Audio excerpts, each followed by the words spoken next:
waardeloos. Goeiemôre, welkom by Goeie Nuus. En ek begin om met 'n woord soos waardeloos. Julle is welkom om te sit. Ek is bly jy is hier. Jy is op die regte plek, op die regte tyd vir die regte boodskap.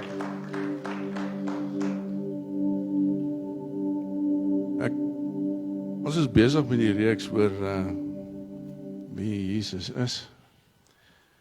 En waardeloos pas nie lekker hier in by wat ek vandag wil sê nie.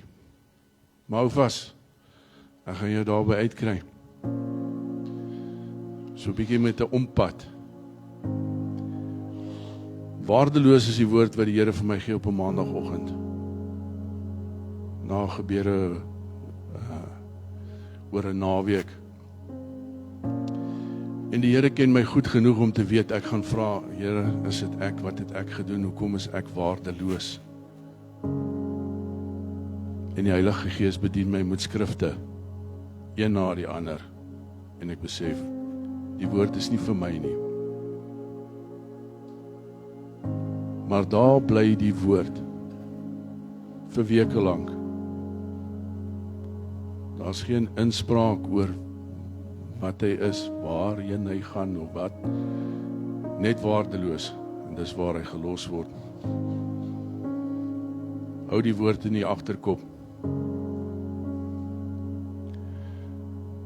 So rukkie terug moes ek 'n Woensdag aand 5 minute by mekaar sit. En ek dink ek sal 'n woord doen oor gebed. En van die begin af sukkel ek om hom geskryf te kry.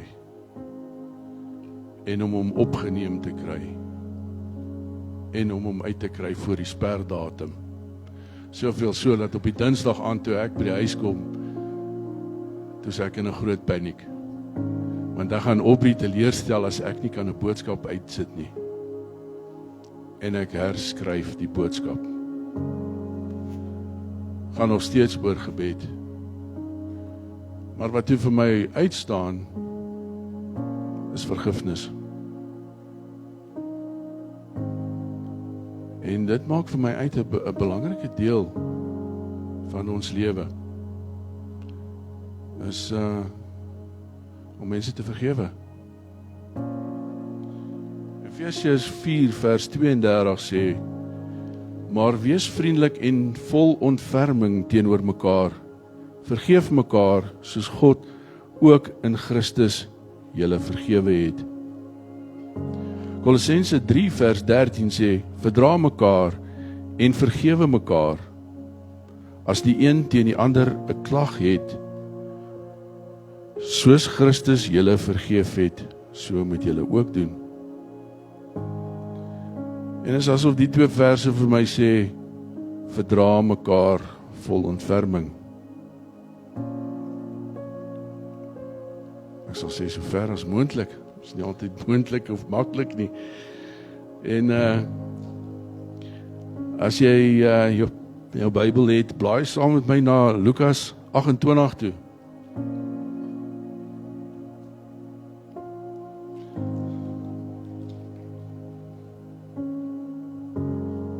Skryf vir my as jy daar is. Daar is nie 'n Lukas 28 nie. So het ek uitgevind met 'n groot skok vanmôre.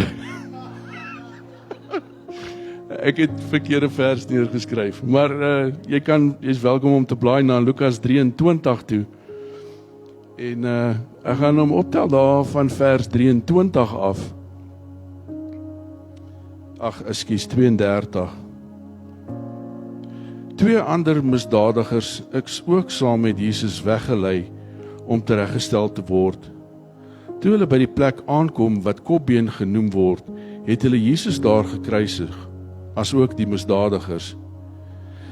Een aan Jesus se regterkant en een aan Jesus se linkerkant.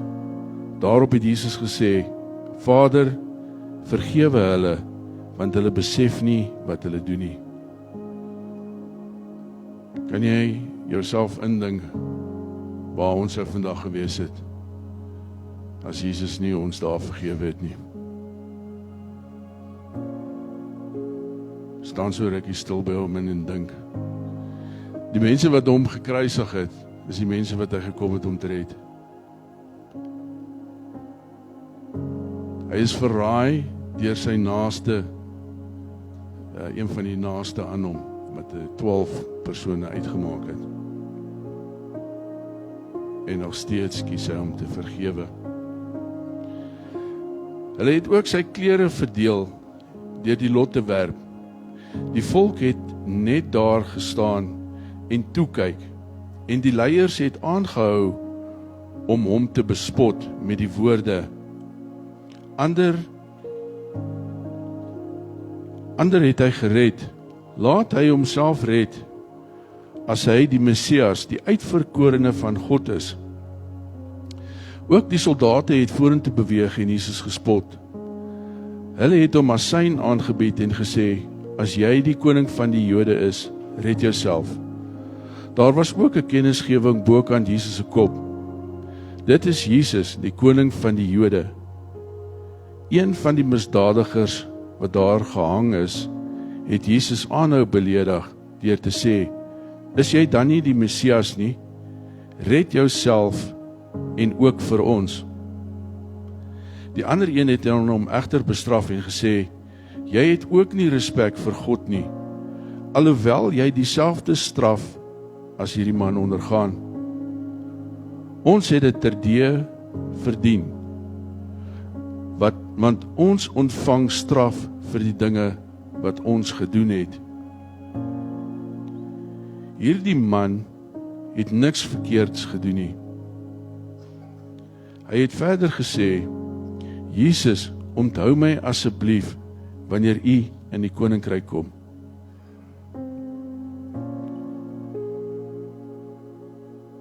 Jesus se antwoord was: Ek verseker jou, jy sal vandag nog saam met my in die paradys wees. Ek dink hierdie man was 'n baie gelukkige man, om op die laaste te besef waar jou redding is. So kom ons vat net gou 'n paar punte saam. Jesus is verraai deur sy naaste. Hy is vermoor deur die mense wat hy gekom het om te red. Hy is bespot, liggaamlik verniel, en tog nog vergewe hy. En dis hoekom ek sê, dit is belangrik vir ons om te vergewe, want as Jesus deur al hierdie kon gaan, is waardeur ons gaan niks. Dit is absoluut niks om iemand te vergewe nie. Maar so ry ek een Saterdagmôre werk toe. Die radio vang nie op nie. Ou kan geen stasie na omtrent luister nie, want almal speel gemors. Die radiostasies wat die radio wel opvang, is goed waarna ek nie wil luister nie, en ek sit dit af. En op pad werk toe dink ek aan die woord waardeloos. En die Here sê vir my, vertaal hom in Hebreëus. So, onder andere in Hebreëus kom daar woorde op soos gebroke, stikkend, en dit begin vir my in plek val. Daar's baie mense daar buite wat stikkend is, gebroke is, en dink hulle is waardeloos. Kom ons blaai na Lukas 15 toe, want dis 'n baie gepaste storie. Ek lees vanoggend baie en ek het nie baie om te sê nie, maar die Here het baie om te sê. So ons gaan na Lukas 15 vers 12 toe. En hierdie gaan oor die verlore seun. Die jongste man het vir sy pa gesê, ek wil deel van die boedel hê, eerder as om te wag tot pa doodgaan. Die pa het dus ingestem om sy rykdom tussen sy 2 seuns te verdeel. 'n Paar dae later het hierdie jonger seun al sy besittings in geld omskep, na 'n ver land gereis, en daar al sy geld verkwis met uitspattige lewe. Teen die tyd dat sy geld opgeraak het, het die groot hongersnood oor die land gekom, en hy het begin honger ly. As jy weggaan van die Here af, gaan jy honger ly. Nie 'n fisiese honger nie. Maar kom ons luister verder na sy storie. Hy het 'n plaaslike boer oorreed om hom te huur, om sy varke te voer. Die seun het so honger geword, dat selfs die pele wat hy vir die varke gevoer het, vir hom smaaklik gelyk het. Maar niemand het hom enigiets gegee om te eet nie. Toe hy uiteindelik tot sy sinne kom, het hy vir homself gesê, by die huis het selfs hy, as ek vra om verskoning, toe hy uiteindelik tot sy sinne kom, het hy vir homself gesê, by die huis het selfs die gehuurde werkers meer as genoeg kos, en hier is ek besig om van die honger dood te gaan.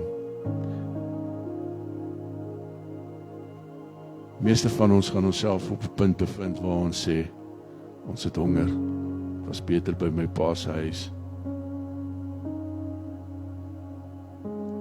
Ek dink van sy woorde wat deur sy kop gegaan het, is waardeloos, dalk een van hulle. Hoeveel keer is jy nie in situasies en voel jy waardeloos nie? Maar kom ons lees verder. Ek sal huis toe gaan na my pa toe en sê, Pa, ek het gesondig teen sowel die hemel as teen pa, en ek is nie langer werd om 'n seun genoem te word nie. Neem my asseblief in diens as 'n gehuurde werker. Hy het dus teruggekeer huis toe, na sy pa toe, en toe hy nog ver weg was, het sy pa hom gesien aankom. Oorweldig met liefde en deernis, het hy na sy seun toe gehardloop en hom omhels en gesoen. Sy seun het vir hom gesê, Pa, ek het gesondig teen sowel die hemel as teen pa, en ek is nie langer werd om pa se seun te noem geword nie. Maar sy pa sê vir die bediendes, Gou, bring die mooiste mantel in die huis, en trek dit vir hom aan, kry 'n ring vir sy vinger, sy sandale en sy voete, en slag die kalf wat ons in die kraal vet maak. Ons moet fees vier. Vanmôre wil ek vir jou sê, jy is vergewe. Maak nie saak wat jy gedoen het nie. Jy kan huis toe kom, altyd. Daar is altyd tyd en plek vir vergifnis. Ek het nie, jy smeelveer om veel meer om te sê nie. Maar ek dink 'n mens kan jouself indink, partykeer sit ons in 'n situasie en ons weet nie wat er kan doen nie. Die vraag is, het hy homself vergewe?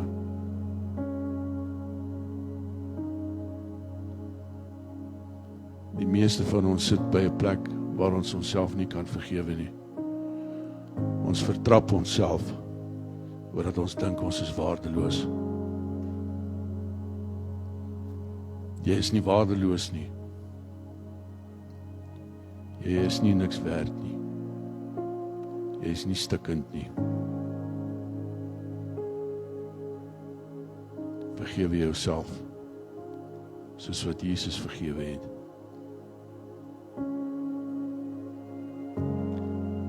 Kom ons maak die oë toe.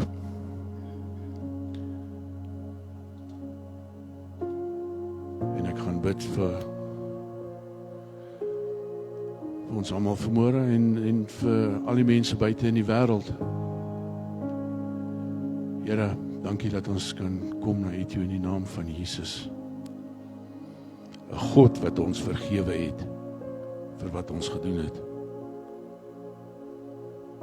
Here, ons sit baie keer met seer in ons, oordat ons nie kan vergewe nie. Ons maak ander mense seer, oordat ons seer het.